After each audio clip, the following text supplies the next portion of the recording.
Hello friends, मैं Amit Kaushal, Jupiter study abroad consultant Chandigarh से। एक मैं नई सीरीज शुरू करने वाला हूं जहां पे हम एक वीडियो में एक यूनिवर्सिटी को टारगेट करेंगे। उस यूनिवर्सिटी में बैचलर या मास्टर्स के कोर्स में बात कर रहा हूं ऑस्ट्रेलिया की, क्योंकि अब सबसे ज़्यादा अगर इंक्वायरीज मैं देख रहा हूं तो ऑस्ट्रेलिया की इंक्वायरीज आ रही हैं। और इसमें हर एक यूनिवर्सिटी को, जितनी भी यूनिवर्सिटीज़ हैं, गवर्नमेंट यूनिवर्सिटीज़ हैं ऑस्ट्रेलिया में, उनके कैंपसेस के हिसाब से क्या क्या एडवांटेजेस हैं और जो मेन सबसे ज़्यादा बिकने वाले कोर्सेज हैं उनको लेके ये वीडियो बनाऊंगा। सारी कैलकुलेशन करूंगा, कितनी ट्यूशन फीस है वहाँ पे, क्या एलिजिबिलिटी क्राइटेरिया है, कितने बैंड चाहिए, और अगर स्कॉलरशिप है तो कितनी स्कॉलरशिप है, कौन सा बोर्ड एक्सेप्ट होता है और कितनी फ़ीस हमें देनी पड़ेगी, कितने के फंड्स लगेंगे, कितनी फ़ीस हमें पे करके जाना पड़ेगा। All these things we'll cover in this series of videos. तो आज मैंने चुनी है one of my favorite university, which is the University of Newcastle. University of Newcastle, New South Wales की one of the top universities है। और Australia की अगर मैं बात करूं तो टॉप 10 यूनिवर्सिटीज़ में एज पर दी रैंकिंग ऑस्ट्रेलिया की ये आती है। ग्रुप ऑफ 8 में कुछ प्रोग्राम्स जो हैं इसके ग्रुप ऑफ 8 में भी आते हैं, बट अदरवाइज अगर ओवरऑल रैंकिंग देखी जाए तो टॉप 10 यूनिवर्सिटीज़ ऑफ ऑस्ट्रेलिया में काउंट होती है। गवर्नमेंट यूनिवर्सिटी है, न्यू साउथ वेल्स में है। जैसे आपको पता है कि ऑस्ट्रेलिया की जो कैपिटल सिटी है कैनबरा, वो भी न्यू साउथ वेल्स में है। ऑस्ट्रेलिया की जो सबसे लार्जेस्ट कॉस्मोपॉलिटन और सबसे ज़्यादा डेवलप जिसे बोलते हैं हाई स्पीड सिटी है सिडनी, वो भी न्यू साउथ वेल्स में है। और ये न्यू कासल सिटी जो है ये भी न्यू साउथ वेल्स में। अगर मैं इस सिटी के बारे में बात करूँ, अगर आपको एक को बताना हो कि किस तरह का शहर है, अगर आपने चंडीगढ़ विजिट किया है तो ये इस तरह का साफ सुथरा और बहुत ही organised city of New South Wales है। ट्रेन से अगर आप जाओगे न्यू कासल में सिडनी से, तो 2.5 घंटे की ट्रेन पे आप जा सकते हो, 2.5 घंटे लगेंगे। कोस्टल एरिया से ट्रेन जाती है, बहुत ही ब्यूटीफुल सीनरी है। बाय रोड जाओगे 2 घंटे में आप पहुंच जाओगे। हाँ, आप डेली अप डाउन सिडनी से न्यू कासल नहीं कर सकते हो। तो new castle, university of new castle की हम बात कर रहे हैं। University of new castle, it's a government university. It's a level 1 university. जैसा अब तक आप सबको पता चल गया होगा कि लेवल 1 की क्या इंपॉर्टेंस है, लेवल कैसे डिराइव होते हैं और इनको कौन डिसाइड करता है, तो ये सारी चीज़ें आपको बता दी। ये बहुत ही इंपॉर्टेंट फैक्ट है बताने के लिए। तो मैं बात करूँगा अंडर ग्रेजुएट कोर्सेज की। जैसे आप सब जानते हैं कि ऑस्ट्रेलिया में लोग बैचलर्स डिग्रीज या मास्टर्स डिग्रीज करने जाते हैं। तो मैं आज यूनिवर्सिटी ऑफ न्यूकासल में, अगर आपने डायरेक्ट बैचलर्स करने जाना है तो आपको जो प्री रिक्विजिट है या प्री रिक्वायरमेंट है वो आपकी +2 होनी चाहिए। ओनली सीबीएसई बोर्ड, यहां पे कोई भी स्टेट बोर्ड नहीं होगा, सीबीएसई बोर्ड ओनली। तो ओनली सीबीएसई बोर्ड से आपकी 10+2 होनी चाहिए और टॉप 4 सब्जेक्ट्स में आपके 65% और अबव होने चाहिए। अगर हम बात करें नॉन मेडिकल वाले की, तो उसके English, math, physics and chemistry, in subjects में एग्रीगेट नंबर जो हैं वो 65% प्लस होने चाहिए। ठीक है। कॉमर्स वालों में उसी तरह से जो कॉमर्स के परसेंटेज है और उसी तरह से मेडिकल की परसेंटेज है, तो ये होने चाहिए। इसमें बहुत सारे स्टूडेंट्स पूछेंगे कि आर्ट्स वाले क्या करें। आर्ट्स वाले इसमें आई एम अफ्रेड अगर जाएंगे तो उनको इकोनॉमिक्स होना चाहिए, मैथमेटिक्स होना चाहिए,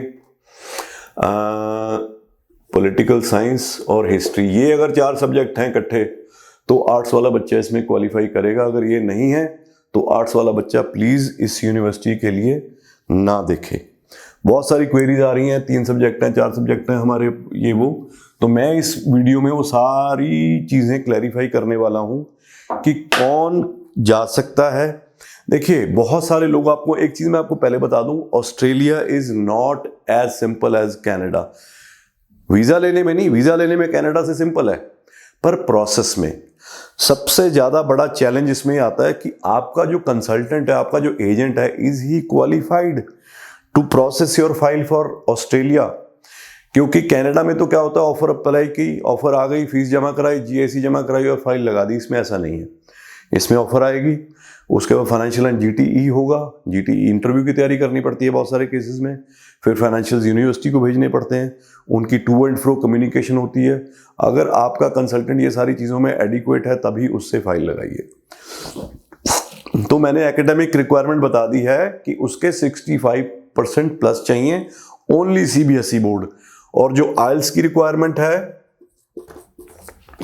वो है 6 ईच, जो कि आज की डेट में बहुत आसानी से स्टूडेंट्स के आ जाते हैं।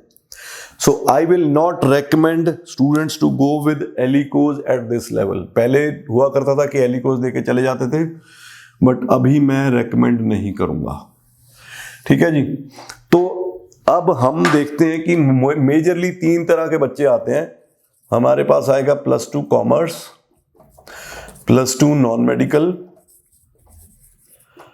And +2 medical. तो इसके बाद कौन कौन से कोर्सेज यहां पे अवेलेबल हैं? अगर मैं +2 कॉमर्स की बात करूं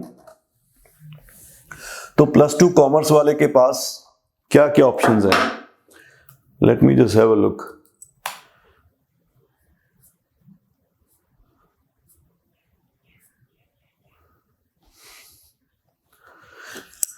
The course name is Bachelors in Business। ये आ गया कोर्स का नाम। इसमें स्पेशलाइजेशंस बहुत ज्यादा हैं, डिफरेंट स्पेशलाइजेशन है। अकाउंटिंग है, मैनेजमेंट है, लॉ है, मार्केटिंग है, माइक्रो इकोनॉमिक्स है, फाइनेंस है और बिजनेस डिसीजन मेकिंग है। तो ये इतने सारे ऑप्शंस अवेलेबल हैं बैचलर ऑफ बिजनेस में। तो अगर बैचलर ऑफ बिजनेस में आपने जाना है तो आप ये सारी चीजें we assume that you qualify. तो इसमें जो फीस आ रही है इंटरनेशनल स्टूडेंट के लिए वो आ रही है ऑस्ट्रेलियन डॉलर्स 3660। जैसा आप जानते हो कि अभी फेब इनटेक के लिए स्कॉलरशिप चल रही है। अगर आप एडमिशन के लिए क्वालिफाई कर जाते हो तो then most likely you will get a scholarship of $10,000।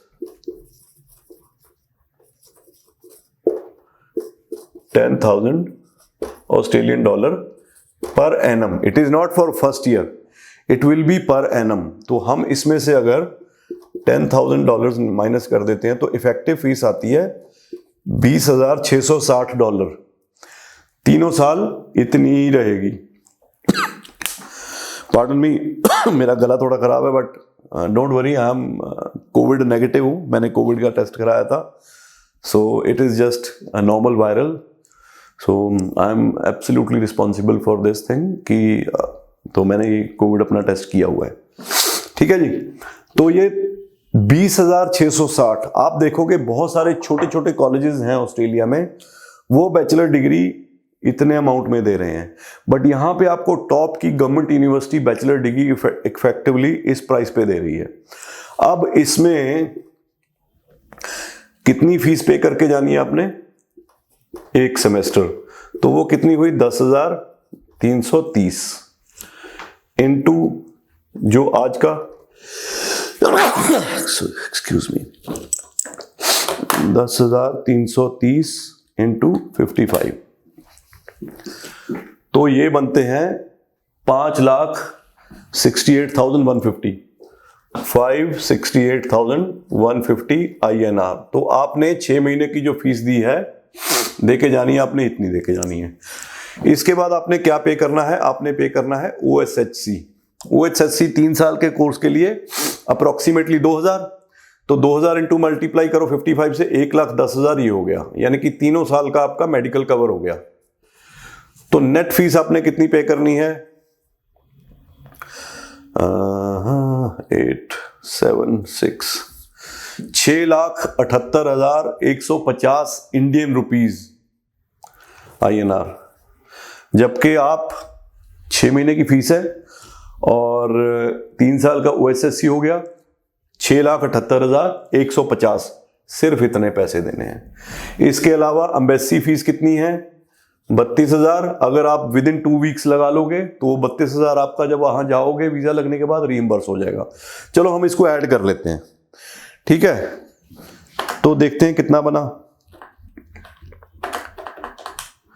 ये बना 7,10,150, 7,10,150 इंडियन रुपीज। इसके अलावा 3,500 रुपया आपके मेडिकल की फीस हो गई। तो ये कितना बना? 7,13,650। तो 7,13,650 रुपए में आपका बच्चा ऑस्ट्रेलिया में पहुंच जाएगा इस फिगर में। जबकि आपने अगर बच्चे को कनाडा भेजना होता था तो आपको आज की डेट में 15 से 16 लाख रुपए जमा करवाने पड़ते थे। कितना फर्क है? Almost 50% what you were spending in Canada. फिर आप बोलोगे कि ये तो जी 6 महीने की फीस है, ठीक है। 6 महीने की फीस अगर आप साल की भी फीस देके जाते हो तो भी आप सिर्फ 11 या 12 लाख रुपए में इंक्लूडिंग योर OSSC आप ऑस्ट्रेलिया में पहुंच जाते हो। अब जाके क्या करना है? पहले क्या होता था कि जैसे फेब इनटेक है, फेब इनटेक मान लो 20 फरवरी 2022 से शुरू हो रहा है। तो अगर कोई बच्चा 1 फरवरी को वहां पहुंच गया है तो वो 20 फरवरी तक काम नहीं कर सकता, नो वर्क। बट अब ऐसा नहीं है। अगर वो फेब इनटेक या जुलाई इनटेक के लिए जाता है तो जिस दिन उसका वीजा लग गया, अगर वो अगले दिन ही इज गुड टू गो और अगले दिन से ही वो फुल टाइम काम कर सकता है, जो कि पहले नहीं था, ठीक है। तो जाके फुल टाइम हम ये मान के चलते हैं कि 40 आवर्स पर वीक काम करता है, तो पूरे हफ्ते महीने में 160 hours, average at the rate of $20। 3200 into 55 कितने बने जी? अगर मैं कम से कम ही लेके चलूं, 3200 इंटू 55, 1,76,000 रुपए वो पहले महीने से ही कमा सकता है। क्या कोई आपका स्टूडेंट, कोई भी आपका या हमारा कोई भी जाके कनाडा इतने कमाए उसने इमीडिएटली? और ये नहीं है कि अभी के लिए, ये वो उन्होंने एक्सेप्शन दे दी है कि जब तक वो चाहे वो फुल टाइम काम कर सकता है। तो पैसे कितने दिए हमने? 7-7.25 लाख रुपया, और जाते ही हमने इतने लाख हमने कमाना शुरू कर दिया। और कौन से वाली यूनिवर्सिटी में पढ़ रहे हैं हम? टॉप की गवर्नमेंट यूनिवर्सिटी में, ठीक है। अब इसके जो कैंपसेस हैं, ये वाला कोर्स अवेलेबल है सेंट्रल कोस्ट में, न्यूकासल और कालाघन। सेंट्रल कोस्ट जो है ये है सिडनी, ये है न्यूकासल। ये 2.5 घंटे का रन है, तो यहां बीच में आता है सेंट्रल कोस्ट। 1 घंटे में फ्रॉम सिडनी, 1 घंटा उधर से, 1.5 घंटा इधर से। तो यहां पे अगर बच्चा करेगा तो उसको पुराना सिस्टम के हिसाब से 4 साल का, और मुझे लग रहा आने जो अभी सिस्टम इंप्लीमेंट हुआ है वो 5, तो हम ये लेके चलते हैं 4 से 5 साल का PSWP, post study work permit मिलेगा, ठीक है। ये तो था कॉमर्स के लिए ऑप्शन। अब हम देखते हैं कि अगर किसी ने नॉन मेडिकल किया है तो नॉन मेडिकल वाला बच्चा कहां जाता है? मोस्टली या तो IT में कोर्सेज में जाएगा या इंजीनियरिंग के कोर्सेज में जाएगा। इंजीनियरिंग के कोर्सेज IT से थोड़े से एक्सपेंसिव होते हैं, ठीक है। तो हम IT के कोर्सेज लेके चलते हैं अभी। IT and computer science, computing, math and technology. तो इसमें कोर्स अवेलेबल है बैचलर ऑफ कंप्यूटर साइंस।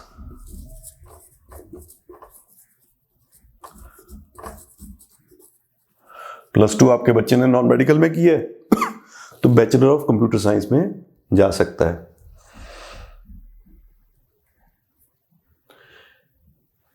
इसकी फीस है 35,450 740। स्कॉलरशिप अगर इफेक्टिव हो जाती है तो ये रह जाती है 25,440 ऑस्ट्रेलियन डॉलर। तो उसी हिसाब से इसकी कैलकुलेशन करके आप देखो कि कितने में आपको ये बैचलर ऑफ कंप्यूटर साइंस, और इनकी जो एम्प्लॉयबिलिटी रेट है विच इज हाईएस्ट, मतलब 94% of their graduates got the job with in 3 to 4 months of their graduating. ये नहीं है कि उनको जॉब नहीं मिली, कोई कुछ कर रहा है कोई कुछ कर रहा है। इस यूनिवर्सिटी का रिकॉर्ड ये है कि यहाँ से जितने भी बच्चों ने ग्रेजुएशन या पोस्ट ग्रेजुएशन की है 94 to 96% of them got employment with in 3 to 4 months of graduation. इसी तरह से इसमें इंजीनियरिंग में भी जा सकते हैं, बैचलर ऑफ इंजीनियरिंग, इसमें मैकेनिकल की लाइन में जा सकते हैं, सिविल में जा सकते हैं, कंस्ट्रक्शन में जा सकते हैं, ECE में जा सकते हैं, इलेक्ट्रिकल में जा सकते हैं। So there are so many lines of engineering. अब हम आते हैं कि अगर मेडिकल किया है तो कहाँ जा सकते हैं। +2 medical, bachelor of nursing, bachelor of public and community health. इसमें चाहिए IELTS 7 ईच, इसमें 6 ईच चाहिए। ये कोर्सेज मेडिकल वाला स्टूडेंट जा सकता है। पब्लिक हेल्थ और community health is also highly, खैर नर्सिंग तो है ही है, पब्लिक हेल्थ और कम्युनिटी हेल्थ भी हाईली इन डिमांड है। तो ये यूनिवर्सिटी ऑफ न्यूकासल के बारे में मैंने आपको बताना था कि कोई भी अगर इस यूनिवर्सिटी में कांटेक्ट करना चाहेगा तो उसको सबसे पहले उसके CBSE बोर्ड से 75% प्लस होने चाहिए। +2 कृपा करके मेरी हम्बल रिक्वेस्ट है, जिसने +2 2020 या 2021 में की है वही हमें कॉल करें, ओनली फॉर ऑस्ट्रेलिया। चाहे कोई भी कॉलेज हो, कोई भी यूनिवर्सिटी हो, उससे पुराने वाले प्लीज डू नॉट कॉल अस। सिर्फ यही करें, क्योंकि मैं नहीं चाहता आपकी मैं एप्लीकेशन ले लूं और बीच में फंस जाए। I am very candid and blunt over here, because ये प्रोसेस, ये निकालना कोई खाला जी का बाड़ा नहीं है। कोई भी कंसल्टेंट इसको नहीं निकलवा सकता अगर आपके पास बहुत ही स्ट्रॉन्ग डॉक्यूमेंट्री एविडेंस नहीं है ऑफ योर गैप। ठीक है। और 2020 वालों को भी मैं रिक्वेस्ट करूंगा कि इस फेब इनटेक में निकल जाएं, नहीं तो 2020 वालों का they will ask for the documentary evidence for the gap अगर वो जुलाई इनटेक में जाते हैं। पहली बात ये हो गई, इस यूनिवर्सिटी के लिए आपका CBSE बोर्ड से पास होना बहुत जरूरी है। अब मैं आपको बताऊंगा नेक्स्ट यूनिवर्सिटी लेंगे, और साथ में एक वीडियो मैं ये भी बनाऊंगा कि फंड्स को कैसे आप दिखा सकते हैं। कैलकुलेशन तो मैंने फंड्स की उस दिन बता दी थी, बट बहुत सारे लोग आपको फंड्स के मामले में मिसगाइड करेंगे। आपके पास एडिक्वेट फंड्स होते हुए भी आपको लोग बोलेंगे नहीं जी ये फंड नहीं चलने, हमें दो, हम आपके फंड करवा के देंगे। तो उस चक्कर में मत फंसना। हो सकता है आपके पास ही एडिक्वेट फंड्स हों दिखाने के लिए, आपको किसी को पैसे देने की ज़रूरत ना पड़े। वो मैं वीडियो नेक्स्ट लेके आऊँगा। Keep watching our channel and please forgive me for my sore throat and cracked voice. I hope you enjoyed this video. I'll be making video on all the universities of Australia, government universities, all the courses, because I want to create an awareness. जो लोगों को Australia का पता नहीं है ना, बहुत सारे लोग आपको चारने की कोशिश करेंगे। So keep watching this channel. Thank you so much.